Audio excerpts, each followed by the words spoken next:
Alternativa Sonora.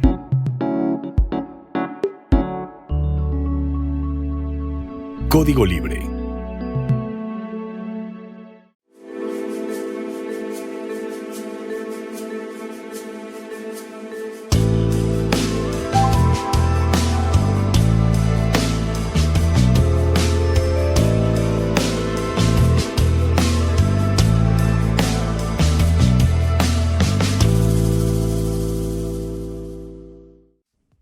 ¿Qué tal, amigos de Código Libre? Bienvenidos a una emisión más de Resiliencia en Línea. Gracias por acompañarnos desde donde estén, a través de Spotify o Facebook, video, televisión o radio. Gracias, como siempre. Hoy tenemos una vez más a Adriana García. ¿Cómo estás? Hola, Carlos, estoy bien. Ya está volviendo habitual que nos acompañes. Sí, pues. Y vamos a platicar sobre algo que ya hemos platicado, ¿verdad? Sobre la infancia, dando énfasis a los derechos de la infancia y dando énfasis a algunos aspectos de experiencias que se dan en lo local. Eso siempre es importante destacarlo. Podemos hablarlo de lo general, pero luego los casos particulares también son interesantes, y en este caso vamos a hablar de lo que sucede de la infancia, los derechos de la infancia, y también un poquito de lo que sucede en esta ciudad, en La Piedad, Michoacán, como ejemplo de lo que puede suceder a nivel nacional, porque lo hemos estado platicando. Tú y yo somos académicos.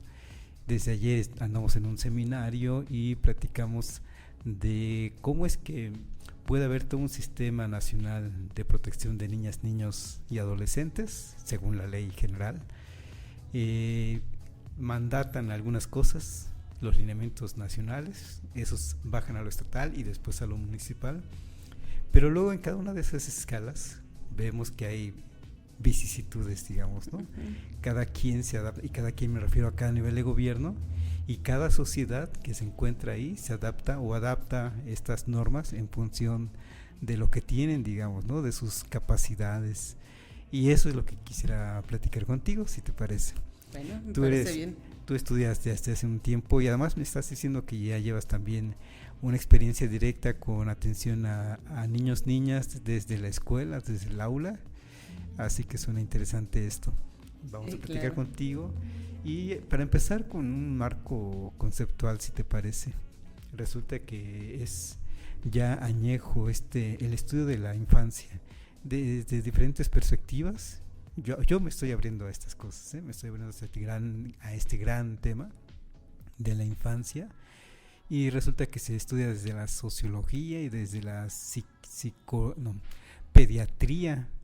Y en fin, en este caso tú y yo estamos en el área de la geografía social, y resulta que se estudia desde varios ámbitos. Más bien yo creo que es un poco hasta innovador que en la geografía se esté considerando el tema de la infancia, ¿no? Porque sí, o sea, en las ciencias sociales sí, como justo, ¿no? Sociología, psicología, pediatría, pedagogía, medicina, ya ciencias de la salud, pues son temas así importantes, ¿no? Es un tema importante, un tema, o sea, desde diferentes aristas, desde pensar, por ejemplo, justo en medicina, psicología, hasta en pedagogía, es esta idea de, bueno, las etapas de desarrollo de la infancia, ¿no? Y también esperando, pues, cuál es todo el desarrollo psicomotriz, emocional, físico, social que se debe de tener en cada etapa, ¿no? Y cómo debe de ir evolucionando, que digamos que es mucho donde se centra, ¿no? Y los grandes teóricos ahí, no sé, Piaget, se me fueron otros, ¿no? Pero es como esto, ¿no? Una de las preocupaciones era hasta hacer las etapas, ¿no? De la infancia, de tal a tantos meses, de a tal tanto años, tal, ¿no? O sea, las etapas que se van pasando. Uh-huh. En sociología, que es un poquito donde también tengo experiencia, pues hay toda también una rama de la sociología de la infancia. Uh-huh. Y que justo es donde se discute mucho este tema de la niñez o los niños, niñas como sujetos de derecho, uh-huh, que es como de donde viene mucho esta discusión, pero no dudo que en otras áreas, por ejemplo en ciencias políticas también se esté debatiendo esto, uh-huh, porque justo, ¿no? Al hablar de de los derechos infantiles, de la protección a la infancia, pues es pensar toda esta dinámica de políticas públicas, de cómo visibilizar a estas personas y cómo verlas también a las personas infantes, ¿no? Porque es también justo eso que hemos estado hablando, ¿no? Ese cambio de paradigma de cómo ver a la población infantil como sujetos de derecho, como sujetos que pueden tener decisiones, como personas que estás formando para una sociedad de tal forma, así con lo que se esté preocupando en cada momento, en cada etapa histórica por esta población, y no como dos etapas referencias, ¿no? Que una que era, por ejemplo, en todo este tiempo de la revolución industrial, cuando las fábricas, cuando había una gran explotación de la mano de obra, de la fuerza de trabajo de las personas, pues la población infantil le entraba a trabajar también con todo, ¿no? Y poco a poco, al paso del tiempo, se va invirtiendo esto, y con todo el contexto internacional de las guerras mundiales, también hay como una preocupación de decir, no, pues ahora a estas personas les tenemos que proteger. Y al paso de casi un siglo, pues ahora es así, sí hay que seguir pensando en la protección hacia la infancia, pero no con este adultocentrismo de ellos no saben hacer nada, ellos no tienen capacidad de decisión. Al contrario, ¿no? Ellos son personas que pueden ser pensantes, que pueden decidir, que están en esa etapa de formación, sí, pero que les vamos a dar también herramientas para hacer la idea también es hacer unos ciudadanos acordes a lo que se espera, ¿no? De cada sociedad. Oye, y me llama mucho la atención que con esta narración que haces, sí, hay etapas infantiles de los niños, niñas, nos dicen los pediatras, hasta los 3 meses se tiene que comportar de esta manera, y si no, llévalo a ver qué está pasando, ¿no? Hasta los 3 años tiene que comportarse de esta manera, y si no, ya tendré que estar caminando, ya tendré que estar hablando. Hay unos patrones ahí, ¿no? Desde la pediatría, se me va mucho la palabra pediatría, pero también en el nivel sociológico, como dices, antropológico, como que también tenemos a niños, niñas distintos en cada época histórica, digamos, y podemos estar hablando entonces de generaciones de forma de atender a esa infancia, y la última generación tal parece que tiene que ver con verlos como sujetos de derechos, y eso conlleva verlos como sujetos políticos, y eso ya espanta, como que está espantando a algunos. Fíjate cómo sorprende que siglo XXI, 2023, y todavía hay algo que nos espanta, y ahora nos espanta el hecho de ver a un niño como agente político. ¿Y por qué digo que nos espanta? Porque ahí vemos la muestra. No espanta a todos, ¿no? La verdad es que no espanta a todos. A mí me espanta ver a esas personas que reaccionan diciendo, por ejemplo, que los libros de texto son comunistas. ¿Por qué? Porque justamente eso y otros programas federales ven al niño como sujeto político o sujeto de derechos. Ajá. Yo creo que es esta parte de ha sido un camino que se empezó, no puedo decir así, no recuerdo ahorita el año, pero ahorita me viene a la mente hace unos años se estuvieron promocionando ya que los niños hicieran como ejercicios de votaciones, que algunas veces los han llevado como a las cámaras de senadores, de diputados, a hablar, a dar algún discurso, y es esta idea, y hay como diferentes eventos, ¿no? Donde la población infantil también se hace presente, va hablando, va diciendo cuáles son las problemáticas que enfrentan, cómo quisieran ver su país, qué es lo que ellos también quisieran que cambiara en la sociedad para tener un entorno más agradable para ellos, ¿no? Más ahora sí que el otro tema, ¿no? Que es el del bienestar, ¿no? Con mayor bienestar, que es el tema del bienestar, pues es en varias aristas de su vida, ¿no? Y como que de repente eso se quedó ahí parado, ¿no? Y ya no, o luego a veces pues en general pues hablamos así de la niñez cuando pues el día del niño o la niña, ¿no? 30 ya nos recuerda, ¿no? La niñez que te tienen que ir a la escuela, que ya ahorita que acaban de iniciar el ciclo escolar. Ajá. Pero de repente pues se nos van olvidando, ¿no? O sea, justo algo que hemos platicado es esto de que cada vez hay menos niños en las calles, ¿no? Y todavía en La Piedad se ve, ¿no? Todavía se alcanzan a ver niños jugando, niños que... Entonces es así como que es difícil, ¿no? Y además toda esta enseñanza que tenemos por generaciones de que hay que proteger a los menores, hay que cuidarlos de todo, y entonces esa idea hace pensar que no son seres pensantes, seres que reflexionan, seres que son conscientes de su entorno, ¿no? Y más ahorita con esto de, justo lo que te venía diciendo, ¿no? De ya toda la información que llega a ellos. Entonces también son seres pensantes, y justo con este tema de los libros, hay algo interesante de la propuesta de estos libros, al menos algo que he ido revisando, es como esto de no vamos a ir a mandarlos a que la comunidad y el comunismo y que van a hacer la revolución. No, es la idea de pensar a estos individuos, pensarse como individuo en sociedad. Y eso es lo que va a dar la pauta para pensar mejores comunidades. Porque pues sí, al final en el entorno inmediato es donde uno hace su comunidad.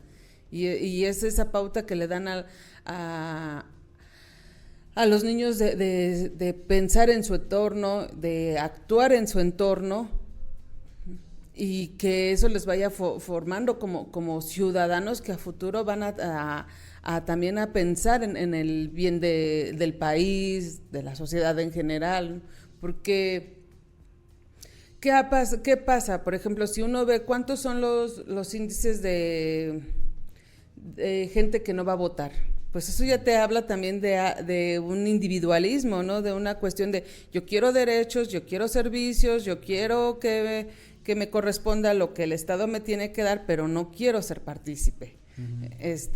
¿Cuántas personas así cuando nos toca ser funcionarios de casilla no estamos, no podemos, ¿no?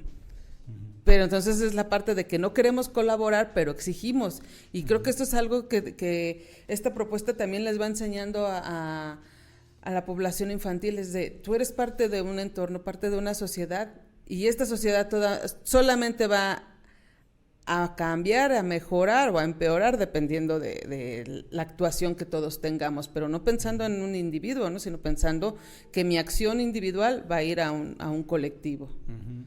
Y fíjate que en esto de participar, que empieza desde los niños, claro, y acaba con los adultos, y también con los adultos hay que estar educando constantemente.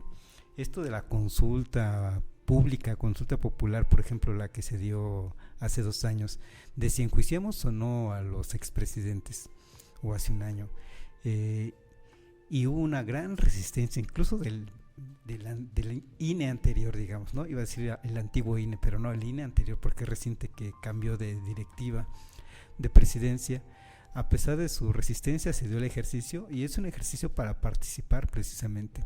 En este caso también tiene que ver con derechos. El derecho, no te gusta cómo te gobiernan, tienes el derecho de una revocación de mandato. Y bueno, hay que ir con los niños también. Y también con los niños entonces hay que irlos entrenando políticamente, no hay que tenerle miedo a la palabra, es a fin de cuentas un sujeto político, y hay que enseñarle que tiene derechos, y hay que enseñarle a que tiene el derecho de participar en estos eventos públicos como una elección. Y entonces se le está inculcando a que pueden asistir a una reunión llamada asamblea, digamos. Esa es otra palabra que también como que usa escosor, digamos. Pero sí, se reúnen en comunidad, discuten algunas problemáticas que tiene la sociedad, toman decisiones, lo votan si es necesario y actúan en consecuencia. Todo eso a fin de cuentas es parte de una educación. Y que sin embargo no es nuevo. Esta Convención por los Derechos de la Infancia es del 89, ya tiene 30 años por lo menos, y todavía más atrás ya existe una declaración para la protección de los niños en el 58, si no mal recuerdo. 59, hasta 59. Coincide, fechas 59, otra fue en el 79, ajá, y luego la del 89 por ahí. Ajá, y la del 89 más bien se actualiza con estos ODS, por ejemplo, los Objetivos de Desarrollo Sustentable, que uno de ellos va enfocado a la infancia, y ya a la vez ya se va aterrizando esto en el nivel internacional, y ya en los estados nacionales.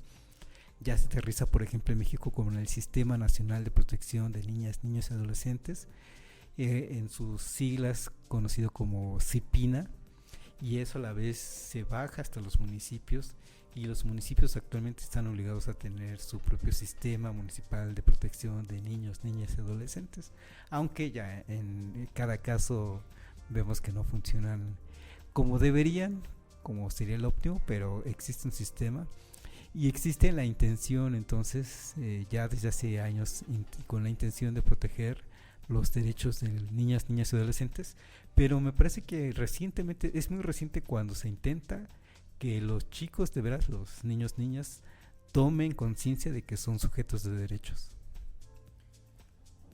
Es todo, digamos que a estas etapas de, como te decía, que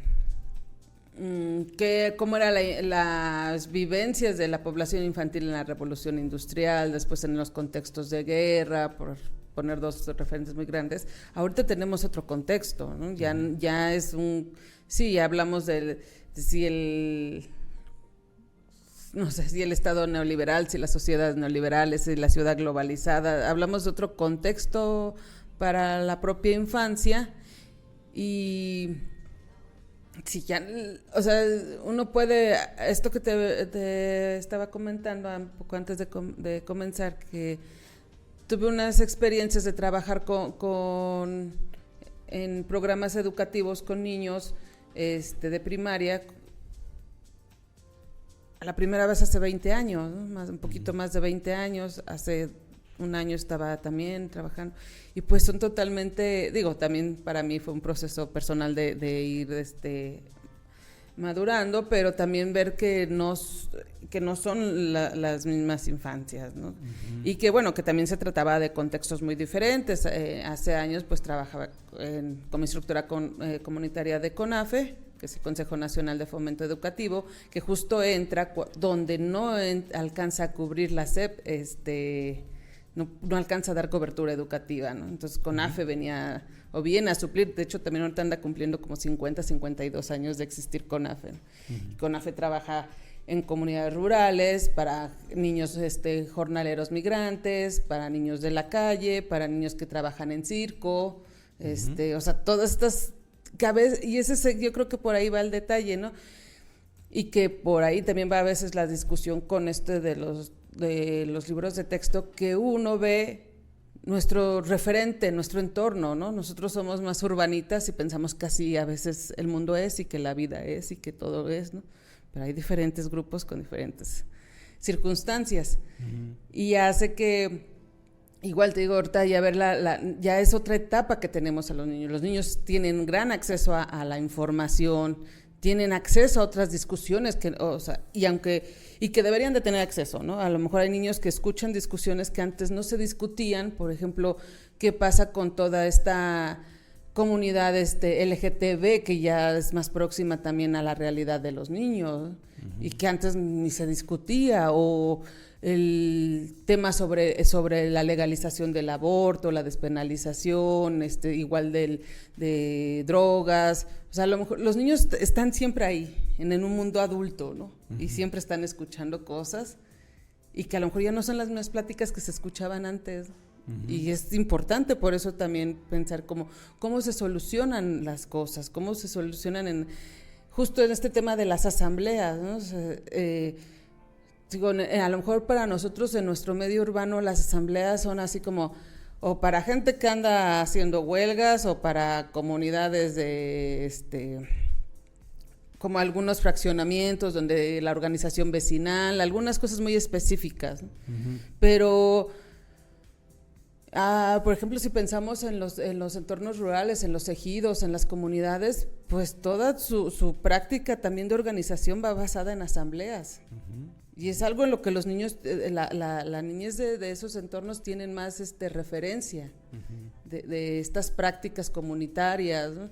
Y aquí a veces en el entorno rural se pierde. Entonces, pues, y a lo mejor discusiones que hay en el entorno urbano, pues los otros niños todavía no les llegan, y entonces hay que ver también así como por tiempos y por contextos, ¿no? Y uh-huh. por temáticas, uh-huh. qué problemas son lo que más le está atañendo a a cada grupo social. Y sin embargo, pese a toda esta historia, decíamos desde el 59, entonces existe una declaración a favor de los derechos de los niños y pasa por cada periodo y luego pasa por todo un sistema nacional y un sistema estatal y un sistema municipal, y ese sistema nacional de protección de niñas, niños y adolescentes también mandata por ley, en esta ley general, que debe haber una procuraduría de protección del menor, también federal, estatal, municipal, y sin embargo siguen siendo vulnerables los pequeños. Sí, y pues justo esto, ¿no? Depende mucho del entorno que estén, de las circunstancias económicas de la familia, no sé, la pobreza va muy asociada con tener otras carencias, y es como algo que cuando uno ve, por ejemplo, como estos temas que a mí me interesan sobre trabajo precario, a veces cuando veo, pues la mayoría de las personas que hoy como adultos realizan un trabajo precario, empezaron a trabajar desde niños.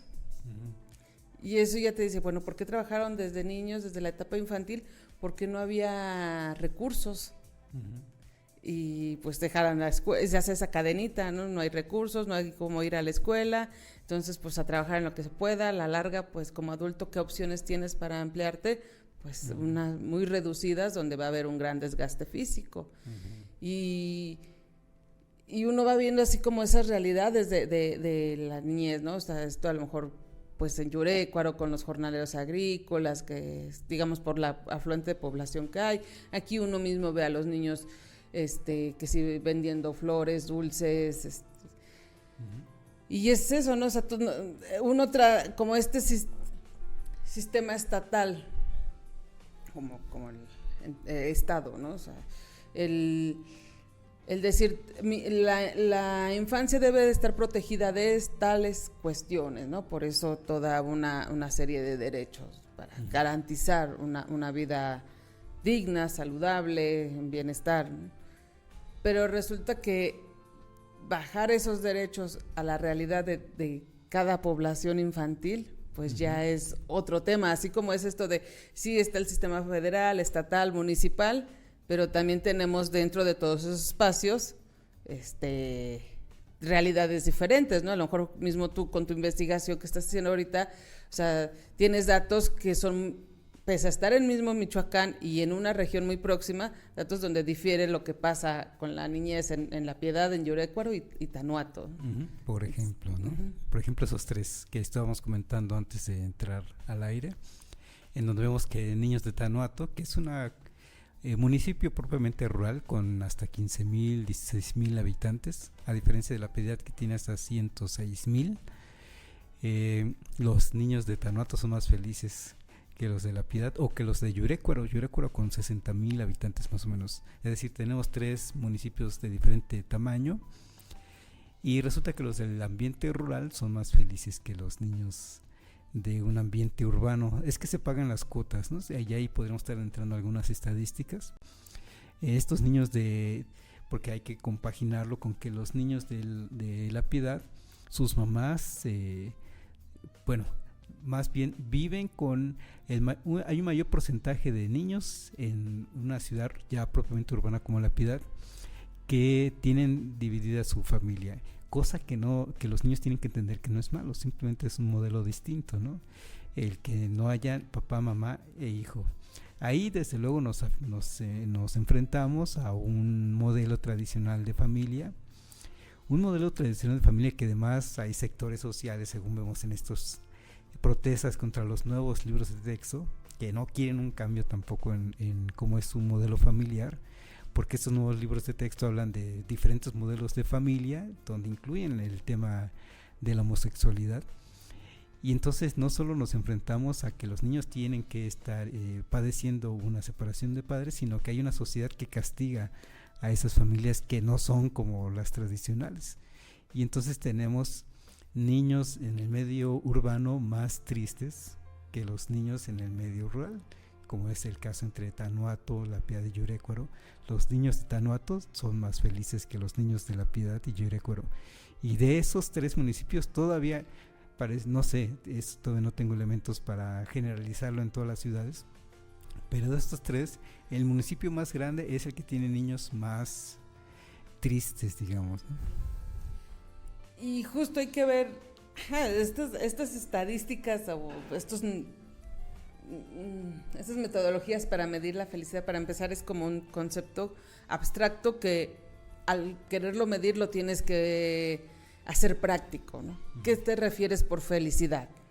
Y a lo mejor eso, pues, a lo mejor tienes algunas referencias de qué se les preguntó para decir qué es hacerlos felices y qué no, porque justo coincide mucho como con las estadísticas que hay, qué país es más feliz y resulta que a veces los países en vías de desarrollo, que ahora les decimos, somos más felices que los países súper desarrollados, ¿no? ¿Por qué?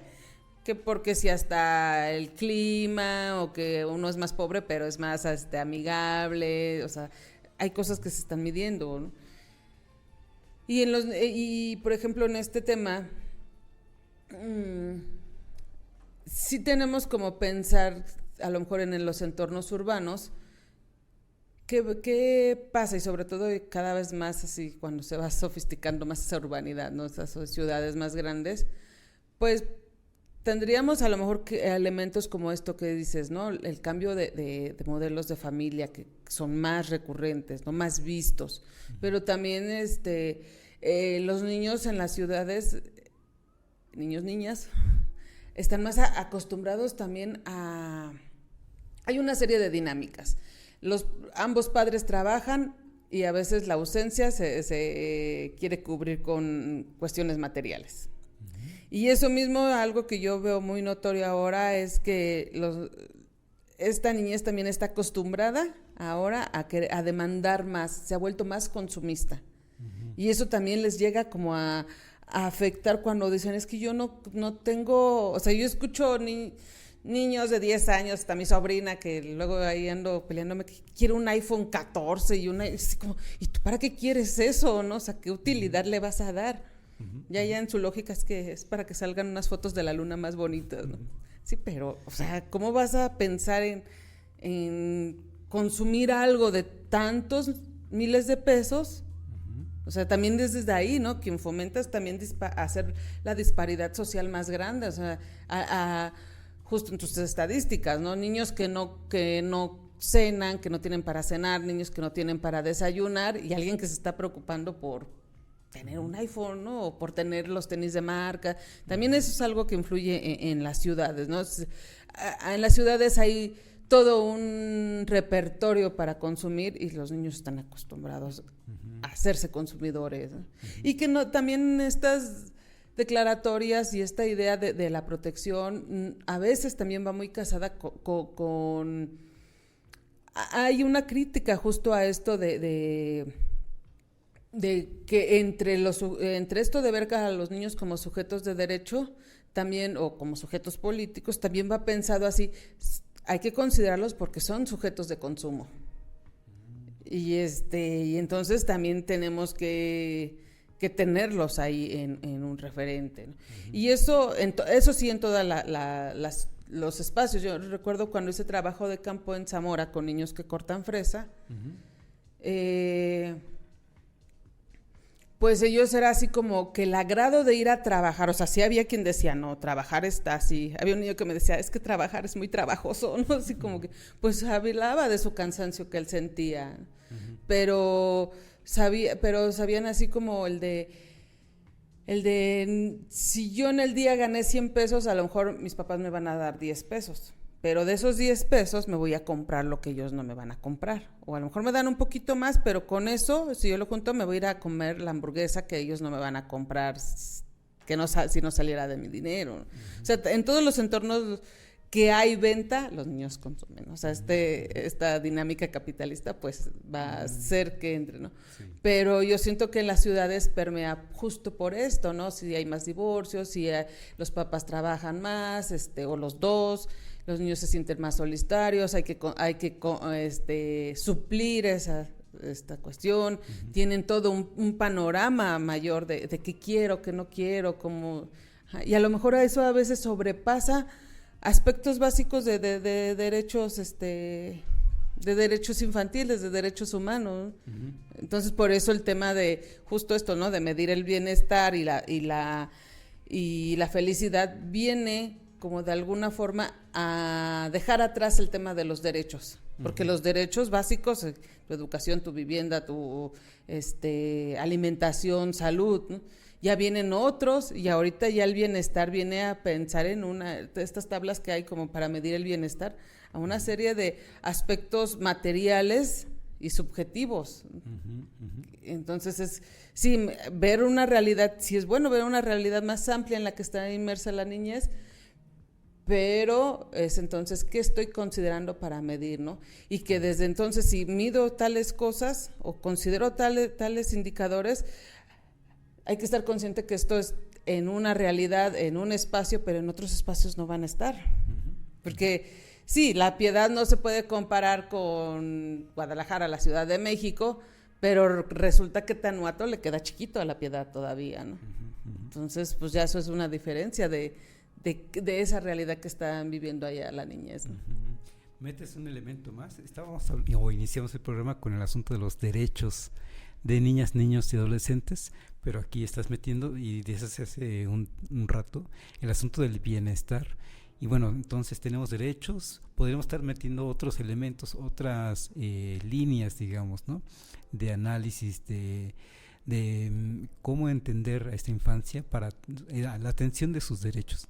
Bienestar es uno, y cómo se puede definir bienestar, y empezamos ahí también a hacer complejo este análisis, digamos, y bienestar, como lo dices. Entonces no solo es un asunto de satisfacer necesidades materiales y económicas, sino también necesidades afectivas y necesidades de que el niño se sienta feliz y que el niño se sienta autorrealizado también, ¿no? O autorrealizada, según el caso, que sean capaces de enfrentar lo que se les venga encima, una problemática, que sean capaces de decir, lo voy a resolver así, y no que se queden pasmados de no sé qué hacer en esta situación y mejor me apanico. Y entonces tenemos niños muy vulnerables en ese sentido. Conforme un niño tiene la capacidad de enfrentar esa problemática, tenemos niños autorrealizables o con herramientas para la autorrealización, y en consecuencia tenemos niños con mejor bienestar social. Y yo puedo estar ahí con mis estadísticas a propósito de lo que dijiste, de niños que no desayunaron esa mañana que se hizo una encuesta. 10% de niños no habían desayunado ese día, 6% de niños que no cenaron la noche anterior. Es decir, tenemos la problemática de niños que no van bien alimentados. Ya, bueno, iba a decir que no van bien alimentados a la escuela, pero que no están bien alimentados en su día a día, digamos.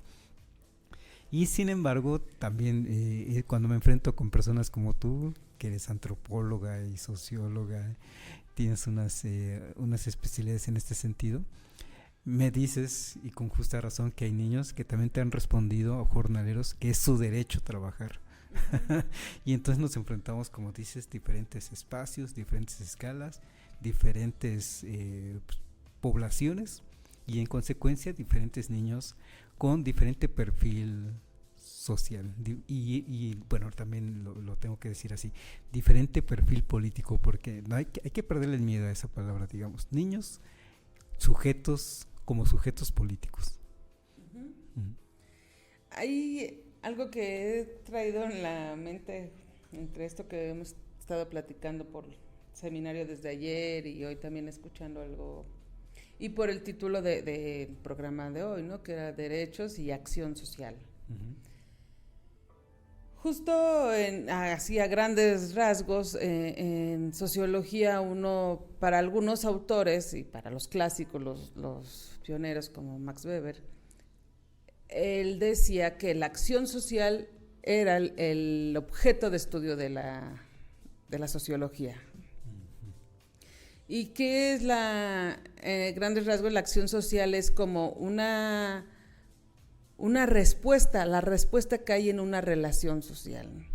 Entonces, Me quedé pensando en eso por el título, porque decía, bueno, si pensamos en esta parte de los derechos, de trabajar por el bienestar, por la felicidad, por como le queramos denominar a la búsqueda de las mejoras para la infancia, al final es una idea de qué acción estoy ejerciendo, pero qué reacción voy a tener. O sea, la acción social es ese resultado, ¿no?, de una interacción que va más, por eso es una relación, porque digamos que pasa a otro nivel de la interacción social, no nada más es como el encuentro, sino hay una respuesta a algo, ¿no?, a esa relación, hay una acción-reacción, ¿no?, y eso es, digamos, que lo que le da el sustento a hacer una relación social. Entonces, justo esto, ¿qué espera, qué busca el Estado o los programas internacionales que se van bajando a las naciones y a otras escalas menores políticas, que al final todo tiene una lógica, ¿no? O sea, quieres fondos, quieres estar aquí, quieres ser competitivo a nivel internacional, visible, pues tienes que cumplir con estas garantías. Uh-huh. Y que pues por eso muchos estados se comprometen a decir, sí, yo voy por los derechos de esto y de minorías y de aquello, y pues es parte de estar en el escenario internacional, ¿no? Y hasta de tener ciertos recursos, ciertos beneficios como en toda esta competencia de desarrollo económico. Uh-huh. Desarrollo económico, así dejámoslo para México, porque pues hay también quienes están peleando estrategias políticas internacionales, posiciones, ¿no? Pero es justo así. ¿Cómo ves entonces entonces pensar esto de la idea de la acción social en cuanto al tema de la niñez, ¿no? O sea, ¿qué estoy haciendo? Porque ¿qué espero también tener? Uh-huh. Entonces, a lo mejor toda esta carta, estas declaratorias de derechos infantiles, pues era todavía, por eso se fue también el gran salto, porque todavía era el pensar a estos niños como, a las niñas como, hay que protegerla, porque no tiene armas, no tiene las posibilidades todavía de defensa, de ser autónomos, de ser críticos. Pero cuando viene todo este debate de los sujetos de la niñez, o los niños y niñas como sujetos de derecho, es justo pensar así de, no los puedo tener como alguien, o pensar que son carentes de reflexión, de pensamientos, de acciones, de eso. Y entonces ahorita la idea es como, por eso es como si retomamos esa idea de la acción social, es ¿qué espero que ellos sean? Uh-huh. Yo voy a actuar como para dar ciertas garantías, o voy a dar un repertorio de acciones, pero ¿qué espero de ellos, ¿no? ¿Cuál es la reacción? Y entonces a lo mejor vendría ya esto, ¿no? ¿Qué tipo de sujetos políticos quiero tener? Entonces, uh-huh. Sí, ciertos ciudadanos, y si pensamos ahora en este contexto de los nuevos libros de texto, que mira que en los ejercicios y en los temas no vienen nada más, uh-huh. Lo que no se ha visto antes, ¿no? Y te decía, hace poquito de repente iba a una primaria y a suplir a algunos profesores cuando faltaban en diferentes grados, entonces pues yo veía los ejercicios, yo decía, pues no, y ahora que los reviso, los ejercicios como tal no tienen a más, ¿no? Uh-huh. Sino nada más es una lógica de, a ver, yo quiero seres pensantes, reflexivos, actuantes para su sociedad, para su entorno, no para el sí mismo. Uh-huh. Entonces es como pensar esa acción social, entonces en esa idea de no nada más es hacer para proteger porque son incapaces, sino hacer para fomentar. Uh-huh. Uh-huh. Oye, y me dejó un poquito pasmado eso que dijiste hace un momento, que tiene que ver con esto, ¿qué tipo de sujetos queremos formar? No causa ningún problema en este medio capitalista que vivimos, que domina, el verlos como sujetos de consumo. Yo me quedo ahorita, es cierto, porque los estamos moldeando para que sean objetos de consumo, para que más adelante tengan capacidad de consumo y adquieran esas cosas. Me quedo pensando en dos modelos, digamos, que tienen esta sociedad de consumo, digamos. No sé si has oído hablar de la ciudad Chetos, allá en Ciudad de México.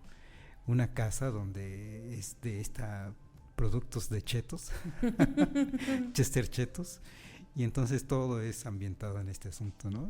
Y sales con ganas de seguir consumiendo y te sientes muy contento pensando en niños, niñas, de ser parte de esta cultura de ser chetos, ¿no? Y estar consumiendo tus chetos. O no sé qué piensas tú, finalmente también existe, no es una cosa de hay que cerrar esos lugares, ¿no? Existe, hay que verlo como una realidad. Pero no sé qué te deja, a mí me deja un mal sabor de boca también la ciudad, ¿cómo se llama esta ciudad? No sé, ciudad niños, ciudad de los niños, en Santa Fe, en donde el niño, tú llevas a tu niño y lo enseñan a trabajar y que ya está trabajando dentro de ese pequeño gran complejo para ellos, entra y va a trabajar en Bimbo y va a trabajar en Sanborns, creo, va a preparar su comida, va a preparar sus postres, le van a pagar por el trabajo que va a hacer y con esas monedas va a comprar lo que quiera de eso mismo que se vende ahí. Lo están enseñando, bueno, sí, a consumir y también a trabajar. Y no sé si los papás que las llevan están encantados con eso, pero es a fin de cuentas eso, enseñarlos a trabajar. Y en esto que estamos platicando tú y yo de que hacer los agentes políticos, no sé qué pensar. Ya está difícil cuadrar todo. Sí. Yo creo que, como en esta, o sea, claro, estos lugares pues tienen ahí toda una lógica también de capitalista, ¿no? De ganancia, o sea, porque también entrar a esos lugares pues son caros, ¿no? Uh-huh. O sea, para empezar ir a Santa Fe, ya quien va a Santa Fe ya habla de tener un cierto acceso. Pagar la entrada para el niño, ir a jugar y hacer esta dinámica, bueno, y eso. Pero algo que entiendo de esta dinámica es como la idea de hacer niños, para que tú seas consumidor tienes que ser productivo. Uh-huh. Y al final es como enseñarles esta lógica, ¿no? O sea, si tú produces algo al final es una práctica muy básica del trabajo, ¿no? O sea, si tú haces algo, sea involucrando tu capacidad mental o desgastando tu fuerza física, o vas a tener una retribución y ese dinero que tengas te va a alcanzar para comprarte tus gustos. Es como, o sea, al final no viene tan lejos de estas prácticas que hacían o que se hacen de invitar a los niños como a ejercicios de votación o de dar un discurso político, o de hablar porque al final es permearlos de lo que es la sociedad, de cómo funcionamos, ¿no? Uh-huh. Pues al final así funcionamos, ¿no? Sabemos nosotros que la etapa adulta es así como trabaja para que pueda sobrevivir o vivir o vivir en lujos dependiendo de la clase económica en la que estés, ¿no? Uh-huh. Pero pues si no hay otra forma, al menos que hayas nacido millonario pues, por herencia y ahí te la puedas vivir sin hacer nada, ¿no? Digo, no sé qué pensar, pero no lo satanizo. Te digo, es una realidad que saliendo ya al mundo laboral, cuando dejas de ser niño y te enfrentas al mundo laboral, y eso puede ser a los 12 años, no sé, como tú lo dices, hay niños jornaleros muy pequeñitos ya trabajando. Es una realidad que tienen que ganarse la vida así, en este sistema que domina, así se tienen que ganar la vida. Y para ellos es un juego ir a esta ciudad del niño y ganarse unos pesitos y cambiarlo por su golosina que ellos mismos preparan. No está de por medio, no experimentan en ese momento si tienen prestaciones sociales, por ejemplo. Y ya cuando se enfrenten al mundo real van a tener que sufrir con eso de las prestaciones sociales cada vez, o hasta hace poco eran muy castigadas, ¿no? Uh-huh. Por ejemplo, el asunto de la edad de retiro, cuántas horas trabajando, cuántos años trabajando. Bueno, te digo, voy a tener que reflexionarlo más, no sé. Claro, entonces, o sea, no es de todo, o sea, sí es también para reflexionarlo más, porque digo, yo ahorita a lo mejor te estoy dando una respuesta así como muy superficial porque me quedé pensando en esto, o sea, para estos niños que van a estas ciudades de niños, no sé cómo se llaman, pero ¿qué es la idea de ir una lógica en juego un ratito, así como que hago algo diferente, que es divertido, que sí me enseña, porque además la idea es como lleva algo de enseñanza detrás, ¿no? Uh-huh. Pero claro que no es la historia de estos niños jornaleros que cortan fresa, que cortan jitomate, que los que andan migrando todavía, porque ellos sí trabajan de verdad, ¿no? Y en medio del sol, ¿no? Ajá, y ellos se paran a las 4 de la mañana, los llevan en estas camionetas de redilas, con frío, con lluvia, con calor, los regresan, horas que se pueden hacer de un lugar al lugar que los lleven, aparte del trabajo, aparte regresar, y aparte hay niños que todavía tienen algún tipo de servicio educativo y que es ir todavía a sus clases, y todavía los ves jugando, ¿no? Y tú dices, ¿de dónde sale toda esta energía y qué se espera de estas infancias como adultos, ¿no? Porque ¿en qué momento van a poder romper esa dinámica? O sea, y no es lo mismo, o sea, a lo mejor pues, estos niños que los llevan ahí a Ciudad de los Niños, ahí en Santa Fe, pues así como el cotorreo, ¿no? Así como pero no, o sea, los aproxima a una dinámica, pero no es la realidad de los... Sí, a una dinámica de que lo que se espera es que lo que tú hagas de adulto, pero hay niños que ya son adultos. Entonces, sí, no hay que, yo creo que ese es así como uno de los temas fuertes, no hay que perder como el contexto del por qué. O sea, a lo mejor si tú indagaras un poquito más o reflexionaras más así como qué contexto se está diferenciando en Tanuato y en La Piedad para que haya estas respuestas diferentes, ¿no? Para que se pueda considerar que allá son más felices. ¿Por qué? Sí, hay que pegarnos al ámbito en el que estamos. Y en eso también, el asunto de los libros de texto, también en eso intentan atender ese asunto de que cada ámbito es diferente, cada espacio es diferente, y por eso han dicho, está bien que digas aiga, o sea, más bien no está mal, no tienes por qué avergonzarte si dices aiga, o tú fuiste, digamos, ¿no? Porque así se habla en tu comunidad, digamos, ¿no? Existe un léxico, digamos, estándar, digamos, ya conforme tiene cierto nivel educativo, de que se espera que te sujetes a él, digamos, pero eso no desmerita otras formas de hablar, de comunicarse y otras formas de ser de esa infancia, ¿no? Y es lo que se intenta hacer con estas infancias, hablando de infancia, que lo importante es que estés emocionalmente bien, y entonces que está bien cómo hablas, digamos, y está bien como lo que desarrollas en el día a día. Lo que también, en cuanto a Estado Nacional, también le corresponde cuidar los derechos de niños, niñas y adolescentes, son 20 por ahí, y entonces hay una norma que dice los niños, niñas no deben de trabajar, y entonces están también con ese dilema, ¿no?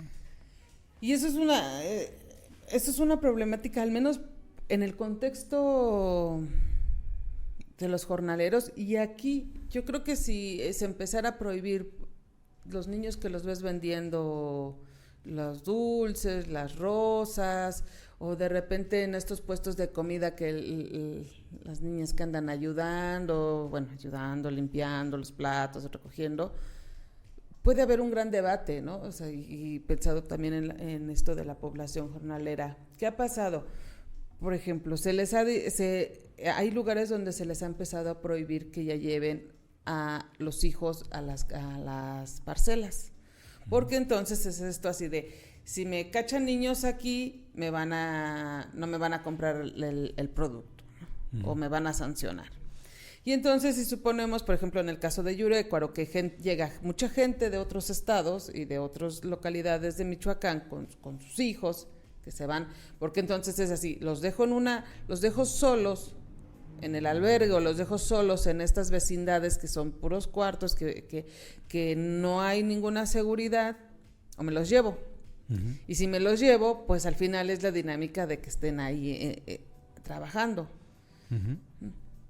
Entonces, por eso también hay ese tema es bien difícil, porque es como, a ver, les prohibimos para ir acorde a una ley que es estar en contra del trabajo infantil, les prohibimos que los tengan en las parcelas, pero entonces, ¿qué hacen?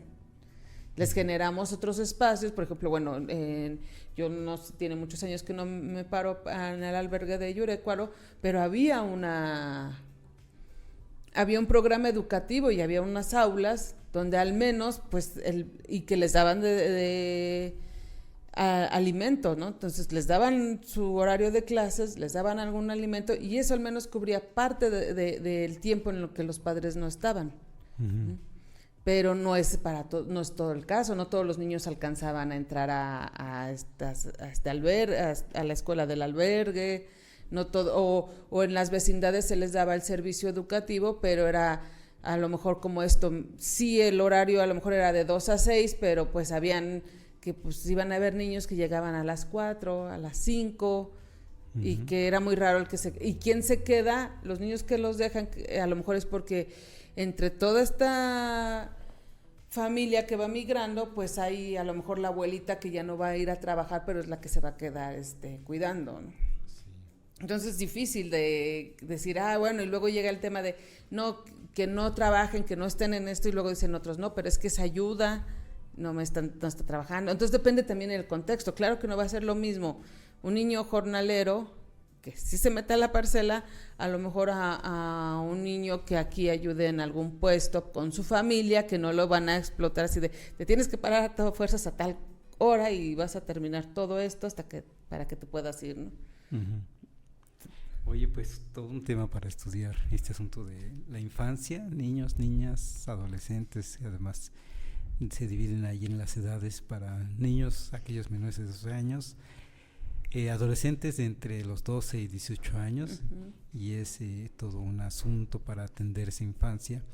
El sistema existe, yo también te quería comentar, lo quiero comentar, parte de lo complejo que puede ser este problema, que a los niños en México se les atiende o no, se les está atendiendo correctamente o no, al menos en un sistema nacional. El sistema nacional existe, las leyes existen, esa ley exige que haya un CIPINA, que haya un ejecutivo de ese CIPINA y que ese ejecutivo se encargue de las políticas públicas de atención de niñas, niños y adolescentes, obliga a que haya una Procuraduría de Defensa del Menor y además están otros organismos que se auxilian junto con él como el DIF, ¿no? De hecho estos CIPINA y esta Procuraduría pueden estar dentro de la estructura del DIF. Y aún así, pues se ve lejano el bienestar de la infancia, al menos en México. Todavía se ve mucho terreno por abarcar para que niñas, niños de México se sientan en sus óptimas condiciones para su autorrealización. Claro, y justo pensando en estas diferencias, por ejemplo, hemos hablado de los niños más urbanitas, de las poblaciones rurales, pero tenemos el otro problema con la violencia. Uh-huh. A mí me han contado, por ejemplo, de una amiga de San Luis Potosí, me decía que en la escuela a su hijo le enseñaban cómo cubrirse y cómo esconderse en momentos de que hubiera una balacera. Uh-huh. A mí eso se me hizo muy fuerte, ¿no? O sea, sí es una parte de su realidad, sí es importante que lo sepan, pero sí es muy fuerte que tú, a lo mejor mientras a otras infancias les están enseñando cómo salir de un edificio en caso de un temblor, uh-huh. Pues a ellos aparte de eso les están enseñando cómo sobrevivir en caso de un acontecimiento ahí difícil. Uh-huh. De qué hacer, porque además los medios se encargan de graficarnos cómo es que ha habido balaceras cerca de las escuelas, digamos. Uh-huh. Por fortuna no necesariamente dentro, que sí ha habido uno que otro caso que no son numerosos, son aislados, se puede decir, pero sí ha habido balaceras cerca de donde hay niños, niñas. Uh-huh. Y bueno, difícil esa situación. Sí, pues sí es mucho trabajo todavía, mucho que reflexionar en torno a esta población y uh-huh. que es una población importante en nuestro país y uh-huh. pues en su entorno y como justo, ¿no? Como entorno, como sujetos de derecho, como sujetos políticos y como para los ciudadanos y el entorno que se espera tener, ¿no? Que se pueda también que ellos contribuyan uh-huh. a formarlo. Uh-huh. Entonces, sí es amplio, muy amplio el tema. Tú ya no trabajas este asunto de la infancia, estás ahora según nos has contado en los últimos programas, con los trabajadores de la construcción. Uh-huh. Por cierto, en esto de la construcción no has visto niños, niñas. No me ha tocado, pero también fue un sector con mucho trabajo infantil. Y justo, por ejemplo, las personas que yo he entrevistado de entre 50 a 60 años, pues algo que te dicen es que ellos empezaron a trabajar desde niños en el medio de la construcción. No me ha tocado ver, ¿no? O sea, sí es muy fácil que a lo mejor, y más aquí como en La Piedad, que sea que haya adolescentes, pero niños como tal, no. O en obras donde el papá y justo esta dinámica que se puede llevar a los niños, al niño, a acompañarlo el sábado, pero como tal, alguien que esté, no me ha tocado. Y en esto, pues también toca, como dices, ver una acción social o una reacción social. Porque en esto como que también hemos dejado todo en terreno del gobierno, entre gobierno y niños, y falta el eslabón, falta lo que engarza, digamos, a esa infancia con esa política pública, y eso puede ser la sociedad civil en diferentes mecanismos, ¿no? Y hay varios también se puede hablar de varias iniciativas que existen de atención a esa infancia desde la sociedad civil. Y bueno, no deja de ser, faltan manos, digamos, para atención de esa infancia. Sí, es así como, es una población a la que hay que hacer, con la que hay que hacer mucho trabajo todavía, ¿no? O sea, sí, en esta dinámica del Estado, porque ha sido los grandes responsables del Estado, y el Estado se hace presente muchas veces se hacía muchas veces presente con la escuela. Ahorita, bueno, vienen los programas, viene el DIF, vienen las asociaciones civiles y que por lo general las asociaciones civiles pues van a trabajar en aspectos culturales, algunos aspectos educativos, aspectos de alimentación, a lo mejor como más en las poblaciones de situación de calle, ¿no? Que luego es como donde llegan, que sea darles la alimentación, darles ropa, ese tipo de cosas, ¿no? Pero sí, es amplia la lista. Pues, se nos está acabando el tiempo, Adriana. Ya nomás nos queda un minuto para despedirnos. Te voy a agradecer que nos hayas acompañado una vez más. Ya eres nuestra colaboradora. Gracias, Carlos. Habitual, digamos. También es un agrado estar aquí, regresar cada vez. Cada vez, y te seguiremos invitando siempre que puedas, si quieras. Bueno, gracias. Siempre que haya algo que platicar, claro. Adriana, pues gracias. Ya después te invitaremos también para platicar de experiencias que tienes. Con esto de repente hay un gran ámbito de cine, ¿no? Y además me contabas, ya lo platicaremos después, cómo es que hay personas que se dedican a hacer circuitos de cine, y que me decías incluso en su casa adaptó su casa para estar dando muestras de cine, pero eso ya en otro programa lo estaremos platicando. Sí, claro. ¿Sale? Bueno, Adriana, pues gracias por habernos acompañado. Un gusto. Y amigos, gracias por habernos acompañado. También gracias, como siempre, a Gerardo, a Jaime, a Gerardo, que nos permiten llegar hasta donde están. Y nos vemos la próxima.